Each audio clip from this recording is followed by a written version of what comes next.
today between me and Tim Lambert, the president of the Texas Homeschool Coalition, and Sarah Fremont, a homeschooling mom and former teacher here in the Austin area.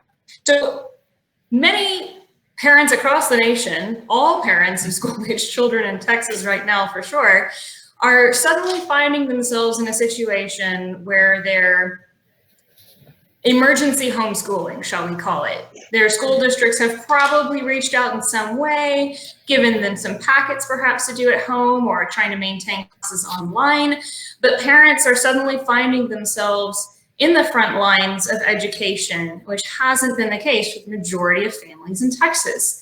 So we wanted to have a conversation about what in the world is homeschooling, what does it look like, what are experienced practitioners' tips for us. We've got all that and more for you today. Tim, thank you for being here. Sarah, thank you for being here, and welcome to the live stream. My pleasure. Yeah, thank you for having me. All right. Tim, let's start with you. THSC, the Texas Homeschool Coalition, has been leading the homeschool effort in Texas since cases in the late 80s and early 90s. How have you seen, or have you seen, the perception of homeschooling shift over time? Do you expect any shift in perception with what's happening across the state and the country right now? So, Sarah, we have come light years since the 80s and 90s when a lot of Texas people thought it was really backward. I mean, I remember the Attorney General, Jim Maddox, saying he didn't believe parents were qualified to raise their kids, much less teach them at home. But today, homeschooling is very much accepted. We do still see, there's a Harvard panel that's just come out talking about the problems with homeschooling. So there is, in some circles, still an opposition to homeschooling, but I think by and large, we've seen a dramatic acceptance. I'm not sure that I would say that homeschooling is mainstream, but we're certainly much more accepted today than we were 20 or 30 years ago. Yeah, I would agree with that. From my experience as a homeschool student and now, I just remember all the questions shifting from, so what is homeschooling, to that sounds so cool, how does your mom do it, and do you really get to do school in your pajamas? And the answer was no. So Sarah, you've been homeschooling for a while now. You've got several children and you homeschool them all. What are the top couple of myths that you run across as a homeschooler, and what's the reality? Well, to be honest, I don't run across too many of them, but my husband does. So he let me know that the two that he comes across most often, and that is socialization, which I thought, was back in the 80s, but I guess it's still coming up today. And then also that we just completely replicate school in our home, which is also not true. So I think those two are the biggest myths. Speaking of replicating school in your home, one piece of it I have seen across social media sites as parents are sharing advice is don't try to recreate the classroom environment just directly in your home. Would you agree with that? And what's the difference? Yeah, I think, well, number one, we don't sit at desks. We sit in our living room and work together. And I also don't have to worry about busy work and supplying with them, things just to fill up their time. I think we can be a lot more efficient with what we're doing in our home, and just having time together to read good books and time to be outside more, time to explore creative pursuits. Those are things that are not always happening in the school classroom.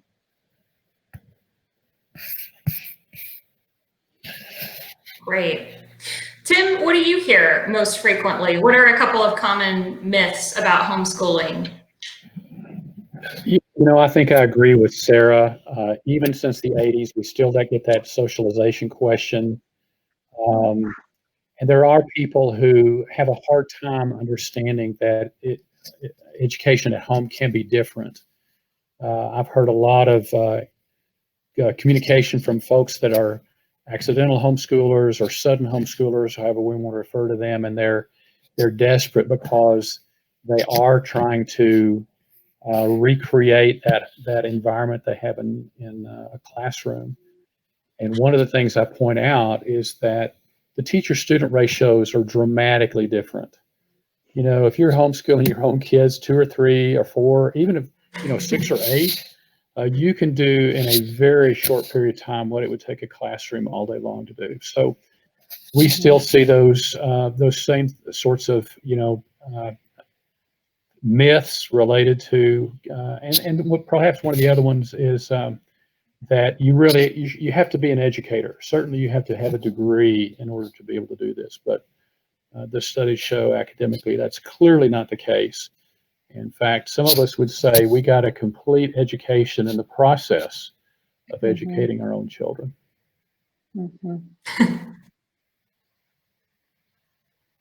Yeah, that's a really good point. My mom always mentioned when she was homeschooling us that she was learning things that she never got the first time around in high school. So she found it a learning experience as well. Sarah, how do you approach things like lesson plans? I think a lot of parents, former teachers or not, would look at the planning process and be kind of terrified, frankly, about how in the world do I plan what's going to be taught to my child? How do you approach that? Well, I think number one, I've been doing this from the very beginning, and so I started with preschool, and then we moved to kindergarten, and then first grade. So I'm learning as I go. I wasn't just thrown into it with a 6th grader trying to figure it out. So each year I've learned more about what works for our family, and I have a lot of compassion for people that are just thrown into it immediately right now with not preparing. Their home wasn't prepared for their children to be in their home all day. So for me, we have created a very strong rhythm for the week. And so there's just an understanding that my kids know what's going to happen in the morning, what's going to happen on Monday, Tuesday, Wednesday, Thursday, Friday.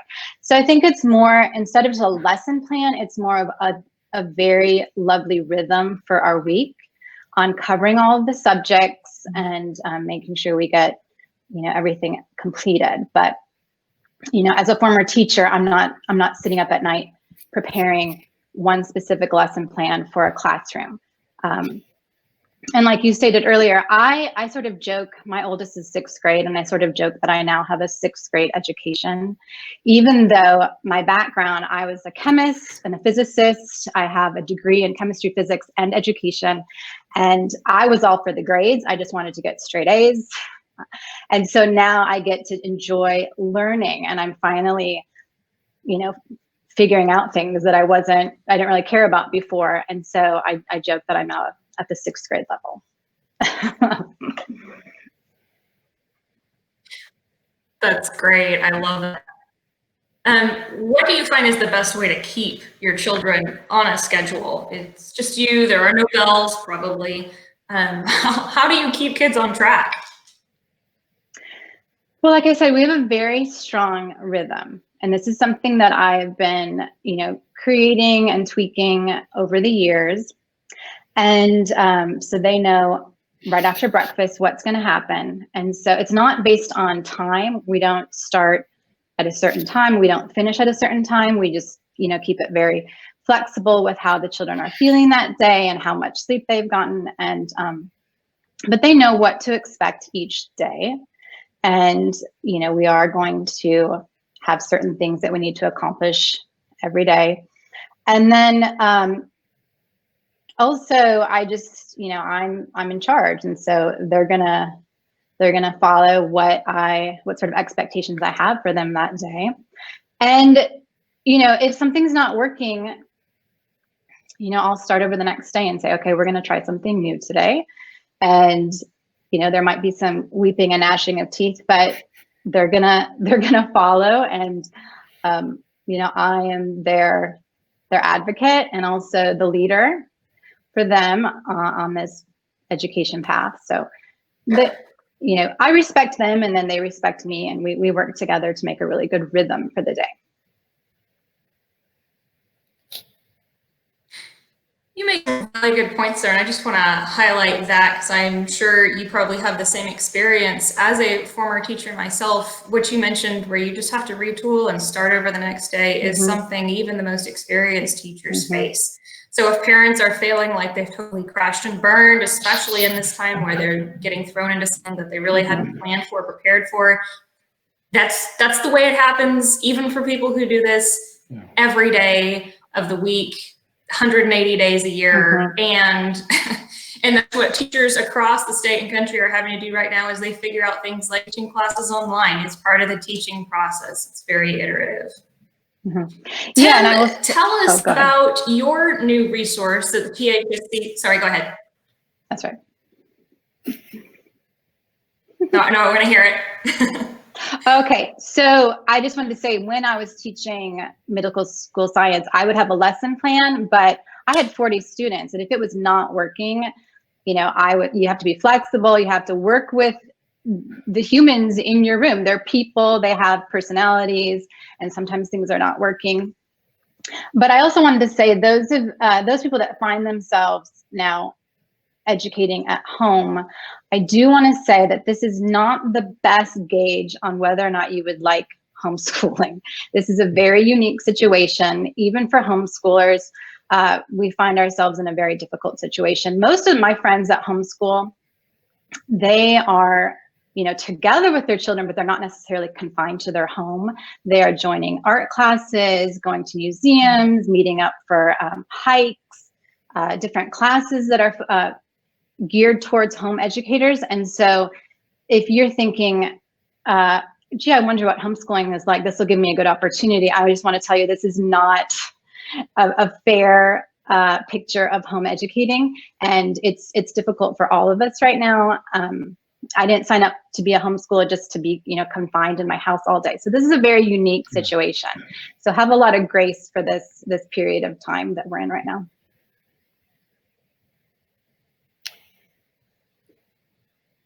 That's very wisely said. Tim, do you want to add anything to that? Yeah, I totally agree with that. I think one of the other myths about homeschooling is that you're isolated.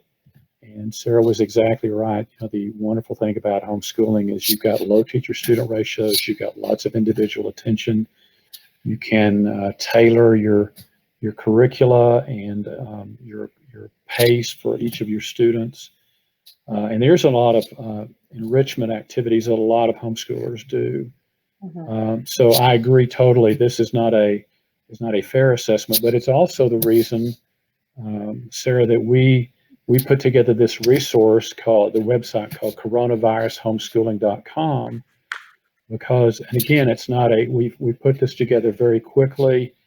Our goal is to give help to these families who are stuck at home and they're trying to figure out, how do I do this? So we've got a homeschool mom who's put together some videos. We've got, you can sign up, and it's free through the end of April.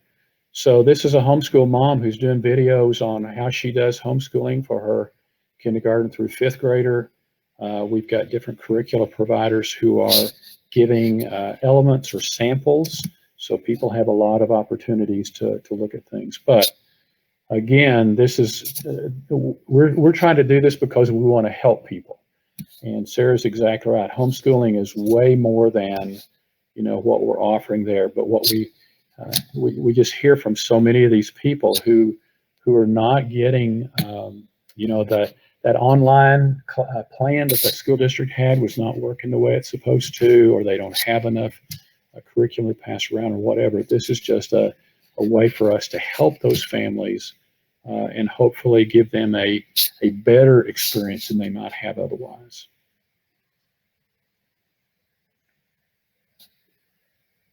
I think that's a really great resource. I looked at it the other day and was surprised and impressed by what you guys were able to pull together so very quickly. So kudos. I'm sure some folks on your team were burning the midnight oil to do that. One thing I did notice about it is that it seems to be pretty module based. Like you could easily dip into this and do it for a couple of days and then go back to what your school districts assign and then come back to this. It's sort of a day by day progression, it looks like, rather than something that you're going to have to apply rigorously and continuously during this period of emergency homeschooling.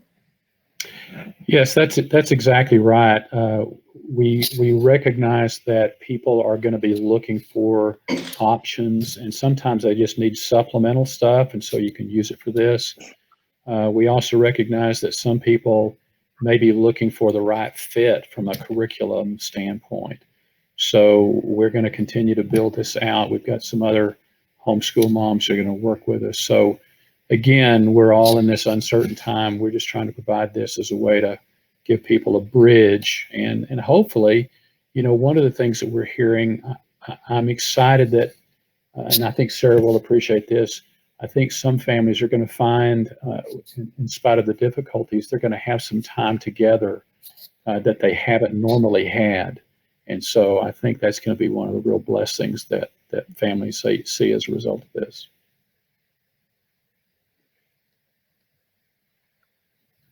Yeah. Actually, that's nice. Looking to the next question I wanted to ask to both of you, which is, what both of your families are or were homeschooled. What attracted you initially to homeschooling, and why did you decide to start doing it? And Sarah, what makes you decide to keep doing it? Yeah, well, for me, because I had the experience as a teacher and I got to see what was going on in the schools, it was more just that I thought I could do things a little bit differently. And you know, I wanted all the time with my children. I did not want to have most of their time away from me. I actually enjoy being with my kids. I find them delightful companions. And so I wanted all that time. And I also just enjoy learning with them. And I thought, you know, I wanted the time to read good books to them. I wanted the time for more outdoor exploration, more time for creative pursuits. And also, I wanted them to enjoy learning for learning's sake and not for any sort of reward system. I wanted them to be lifelong learners and, you know, leave my home curious and interested in learning. And that's why I continue to do it, because I have a 12-year-old and I can see the fruit of it, and it, you know, I can see, okay, this is going really well for my family, and I love it, and they love it, and they're all curious, delightful companions. And so it's been just an absolute pleasure to do this. Yeah. Yeah, I totally agree with that. In the 80s, we started doing this because we wanted to, as Christians, we wanted to we got to integrate our faith with our curriculum and our teaching. And we weren't able to do that. And of course, in the early days, there was a lot of opposition. And like many families, we said, well, you know what, we're going to try this year and we'll see how things go. And, you know, we did it a second year, and pretty soon it did become a lifestyle. And totally agree with Sarah. We got to know our children. They got to know us. They got to know each other. They have relationships today with us and with each other that I don't think they would have that kind of relationship had they not had that experience. So it was great academically. It was great from a relationship standpoint. And I do agree that they do have a love of learning. I think that's one of the unfortunate things, that a classroom approach often has the unfortunate thing of killing that desire to love learning, and you're just trying to get through the class or get that grade. So all those are reasons that it was a great benefit to us.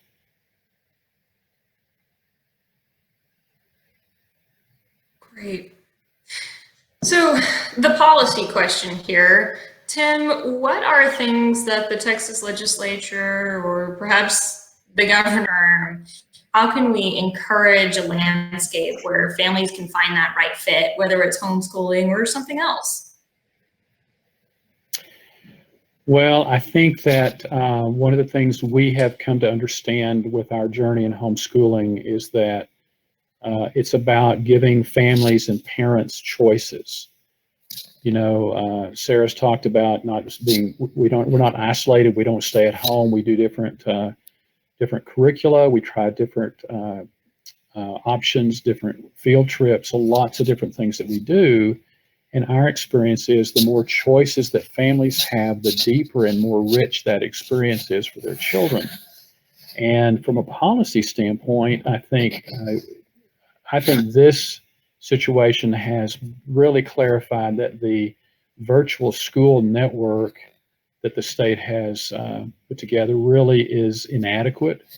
It needs to be really built out and a greater opportunity for all students. And I do think private and homeschool students should have an option to be part of that network as well. So those are just some of the thoughts I've had, that the state should look for giving families and parents more opportunities. Those are great points. I would agree. We've been digging into the virtual school network actually before all of this happened with the virus. But I mean, now that this has happened over the last month or so, it's just become more and more obvious to us as we're developing policy recommendations that it's really time to expand that network. At the very minimum, allow school districts to create their own programs, which right now isn't really on the table for them. For most districts anyway. Sarah, do you have any thoughts on that? And I'll just add on top of that, how do you handle distractions when you're in this at-home schooling environment? How do you keep kids focused?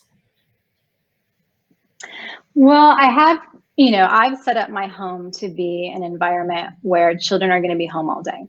And so that was the expectation in the environment that I've created. And so I think, we've set up an environment that's conducive for learning.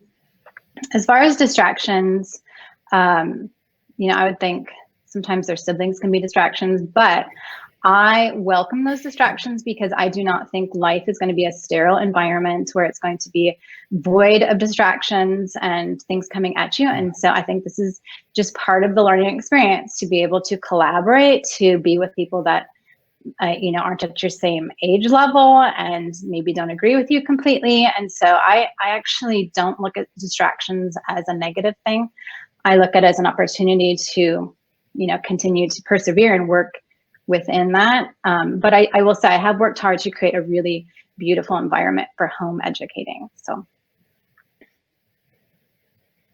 I'm sure that helps a lot. I know having a dedicated space for working at home is essential to my productivity. And I'm assuming that having a dedicated space for something like education at home would also be really important to making that easier to maintain focus.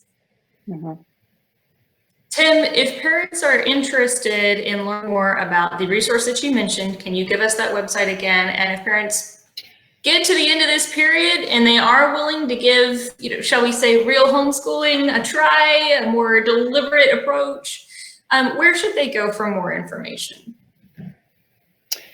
Well, that website again is coronavirus, one word, homeschooling.com. And there's lots of places people can get information. Our own website is phsc.org. We have a page there called Getting Started. Lots of groups on Facebook. We started a group called Coronavirus Homeschool Support as a Facebook group to bring together homeschoolers who have experience as well as those people looking for information. So those are both great resources, but they're not the only places by any means. Great. Sarah, what are some of your favorite homeschooling resources that you use, especially if they're free and readily available right now? Yeah, I would say the best resource that I have is called amblesideonline.org. It is completely free, and you can find year 1, 2, 3, 4, 5, all the way to year 12, and it offers you book lists and artist study, composer study, and it's completely free and all set to go. So that is my best resource for home educators and really any person with a child. AmblesideOnline.org. Ambleside Online. That one I'm not familiar with, but then again, most of my homeschooling ended before we were relying on internet for those sources. It really encourages me to see everything that's available at people's fingertips now, rather than the, much more intentional curriculum search in bookstores that my parents used to have to do to try to find well-developed curriculum. There's so much just that's available right now. All right, let's go and have any audience questions. I'm gonna take a look at those and see if there's anything that we need to answer. And if not, we'll continue with our discussion.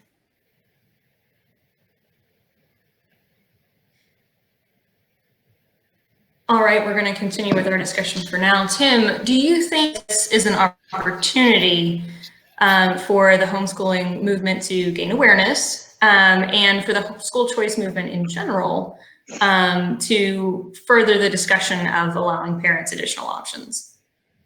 Yes, I think, Sarah, it's a terrific opportunity. Just watching the news, it's incredible the spike in information and coverage about homeschooling. When you go to our coronavirushomeschooling.com, the very first thing we say is, relax, you can do this. And I think that's the scary thing for moms. Every mom does not want to harm their child. And we've kind of grown up in a culture where we've been sold that that educators are the experts, don't try this at home. And I really think that I'm praying that a lot of people will find that this is really something they can do. And I do think we are seeing a number, because of the media coverage that we're getting, I think we're going to see more people look into this. And my prayer is that some of these people that try this think, this is pretty good. I think I could do this. And, we've obviously got through the end of May now in Texas, some states have already closed down their schools for the year. So some families are going to have the opportunity to try this for several months. And then I think that to your question about policy, I do hope that that this will encourage our government at every level to understand that if we're really interested in the outcomes of education, just like us free market people, the best thing to do is to give the consumer the opportunity to make those choices. So I'm cautiously optimistic, and we are feverishly working to expand our website and give people a good experience to encourage them to look at homeschooling in the future. That's fantastic. Sarah, one question that I have gotten asked before, and I see parent concerns about this as I've been monitoring social media, the national landscape over the last few weeks, is concerns about kids on screens. Just is the level of screen time that kids are receiving going to go up even higher because they got virtual classes now, as well as their typical, phone and gaming time? What kind of time do your children spend on screens? Is this a concern for you? And if so, how have you and perhaps friends of yours addressed that issue? Well, I will say I think I have sort of a unique situation. We do not have screen time at all in my house. My oldest is 12. Good for you. He's never had screen time. We don't own video games. We don't even have a television. And that was a deliberate choice because I wanted the environment of my home to encourage creativity, reading books, going outside. And I also just don't want to have to manage the time spent on those devices.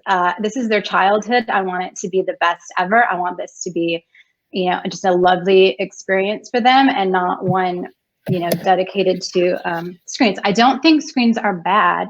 I just think there's a better use of their time. And I also know myself, if things were getting super frustrating, I might just go, okay, just go play your video games, you know? And so for my own sake, I wanted to eliminate that as an option. So we don't even have that in our home.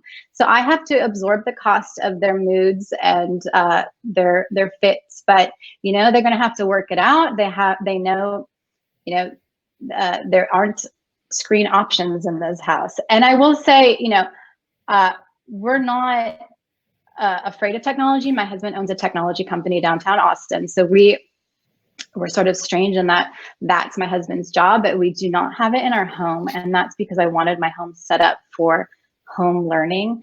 And, you know, if I think about a classroom, the kids are not going to walk into a classroom and see video game consoles available, you know, in between times, and the teacher doesn't have to manage that. And I just didn't want to have to manage that. And I just wanted them to be pursuing other things during this wonderful time where they have a lot of free time and opportunity to explore their own curiosity and ideas. So I know that's a kind of a strange, I know I'm sort of strange in that, but I will say it is possible to have a home without them. It is possible. And if you find yourself not enjoying it, you can take them away and say, new plant. We don't have these anymore. You know, that is an option. And there might be some weeping and gnashing of teeth, and they might not like it, but I celebrate boredom. I think it's a great opportunity for their brain to like explode and think of something else to do. And, you know, so my kids know not to tell me that they're bored, because I'll just say, that is so great. That is such an awesome thing that you are bored. I'm so happy for you. And they're like, Mom. But I really, you know, for me, creative pursuits are just something that I really enjoy. And I know my friends that have screens, and it seems like a big thing, and it's like a reward system. And so the kids are just like waiting for the time that they can be on the screens. And I just didn't want that. So I'm just here to tell you it is an option if you don't want it. Fair enough. I feel like your mom and my mom must have talked at some point. She had the same, like you, I'm sorry, and my mom must have talked at some point. She had the same rule about boredom. I mean, if we said that word in relation to ourselves, something was going to happen. We would be given something to do, and boredom would not be a problem anymore. Yeah. But that brings up a follow-up question that I'm sure a lot of people who have screens in their home and, you know, have more of a standing dependence on them, shall we say, are wondering, which is, what do your kids do all day when they're not in school? What are they up to if they're not on a screen? Yeah, well, like I said, my home is really set up for children to be in the home all day. So we have a lot of art supplies readily available. We have books, we have a puzzle table, we have games, we have nature tables. We have a tree house in the backyard. We have a garden, you know, so just a lot of things kind of strewn about the home. So, you know, blocks, Legos, lots of creative pursuits. And so I think if that's not what you found yourself before, because your rhythm was to have your children not in your home, now that you find this new rhythm of your children in your home, I would say look for opportunities to make, you know, interesting creative spaces in your own house. And, you know, if you've had a different setup and you don't like it, you can change it and you can start a new habit, and your children will come along and, you know, figure it out, even though it might be a little painful at the very beginning of it. But I do send them outside a lot. I take them outside. We go outside a lot. I garden, and so they're alongside me gardening. And I would say, you know, if you have a yard, try to be outside as much as possible while you're still allowed to be outside during this time. Reading a lot of good books. I read out loud to them in the morning and in the evening, and then in the afternoon too as well. I also make my children run a mile every day around the house outside.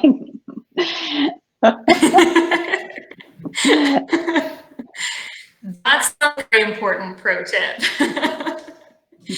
Tim, a lot of families in Texas and around the country have children who have special educational needs. What kind of resources exist for students with special educational needs within the homeschooling community? Where can they go to find more information or resources to help with those more special and tailored circumstances? Yeah, that's it's an incredibly growing a segment of the homeschool market, and we have a lot of groups we work with. Peggy Ployer, who's with SPED, has a group that we refer people to. She worked with us for a long time. We have some resources on our own thsc.org website. So there's a huge community of loving mothers out there with special needs children. So we try to connect those families with other special needs parents who they know the ropes and they're great at it. So glad to connect people there. That is awesome to hear that. Those are especially difficult cases to be thrown into an emergency situation like this. So glad you're there for them. Tim, an additional question I've got for you. What makes Texas special in the world of homeschooling? Tell us about Texas homeschool landscape and what makes it unique. You know, I talk to a lot of curriculum suppliers who tell me that their biggest state in terms of homeschool market is Texas. And I think the reason for that is because back in the early 80s, we fought a battle. We fought it in the courts. We sued the state. We won a Supreme Court decision clarifying that homeschooling is a private school in Texas. And since Texas does not regulate private schools, we are not regulated. So that was a victory that took us probably close to 10 years to develop. But as a result of that, we have people who moved to Texas because of our homeschool environment. So we also try to help people understand that that can change. So that's the reason we try to be involved in public policy and elections and that sort of thing. Yeah, great reminder. You can't take freedom for granted. We do have a question from the comment section on the live feed, and it's addressing one of the myths that we touched on earlier, how to foster socialization. So that's a question I want to direct to both of you. How do you or did you foster socialization for your children? Was that ever a problem for you?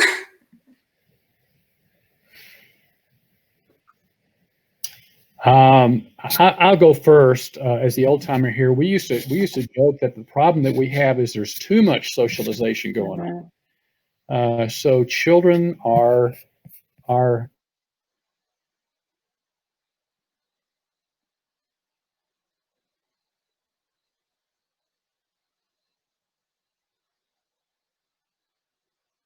I think we lost you, Tim. Sarah, do you want to answer that question while we get Tim back online? Yeah, and actually, I completely agree. Because I really feel like that was a question in the 80s, and I felt like it had gone away, and that people now know that that is not the case. I do sort of joke that homeschoolers often have a difficult time staying home. There's so many opportunities for them to join, art classes, museums, going to the opera, getting in hiking groups. Is my screen? It's a big demographic for businesses to market towards homeschoolers now, because they know we like to join things, we like to participate, we want to take advantage of the time when most children are in school. So we're going to head to the museums with other people, or go to the art galleries and things like that. So I think the problem is really probably we're too socialized and we need to stay home more.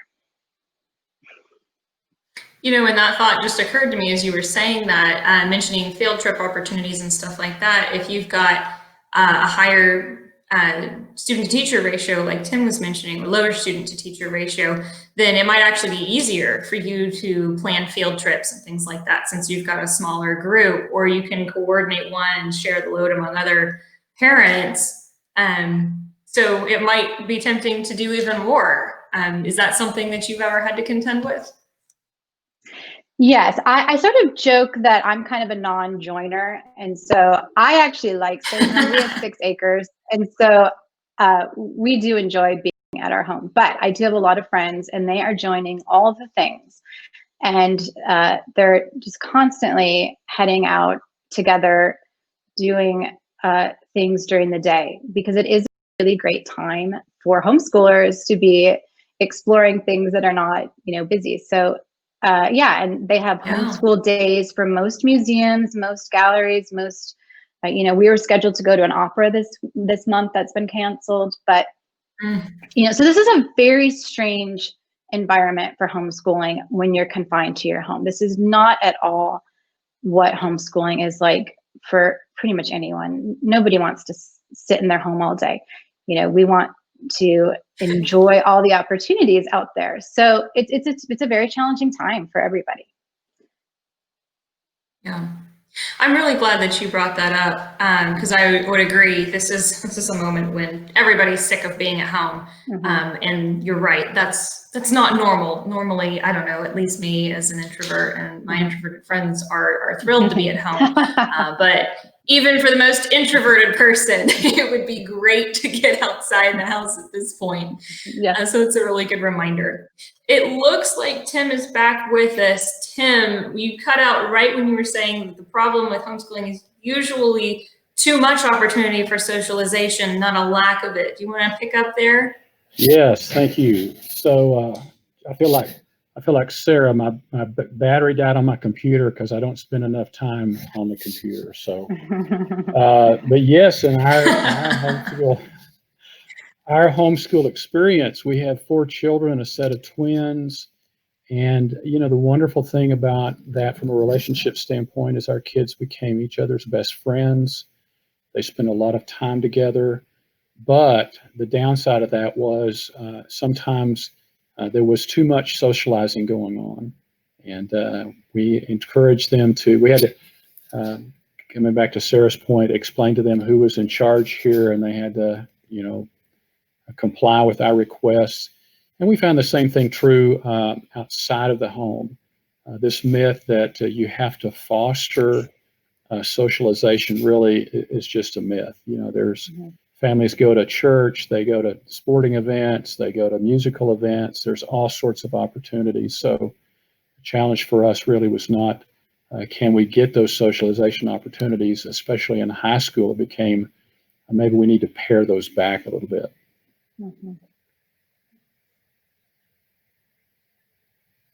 That's a struggle that I think a lot of families can relate to. It's comforting to know that it's the same across all of those education sectors. We're at time. I want to thank you both so much for being willing to appear and do this, share your wisdom, your expertise, and your tips. As a reminder for folks listening, you can go to coronavirushomeschooling.com to access THSC's free resources there. Sarah mentioned another site, which sounds like it has some great curriculum resources as well, Amble's site online. If I said that wrong, correct me, Sarah, and we'll correct it in the comments. So we just want to thank you both so much again for being here today. Congratulations on what you're doing or have done with your families. We appreciate your work, your efforts, and your availability here today. Thanks so much. Thank you.